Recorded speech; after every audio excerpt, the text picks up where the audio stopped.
mi se v bistvu en let nazaj sploh še nismo poznali, oziroma malo več. Zdaj pa kemija med nami raste, delamo dobro muziko in... Pa itak vsak še malo po svoje noter prenese, ne, tudi ideje.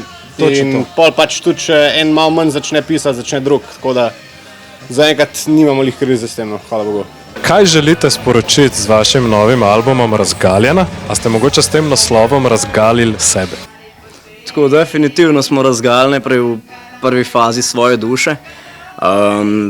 Z albumom pa, bom rekel, širši publiki želimo reči, da v bistvu snamejo svoje maske in v bistvu neke uniforme, neke ščite, da se razgalijo pač samega sebe in ne bojo to, kar so. Bodite to, kar ste.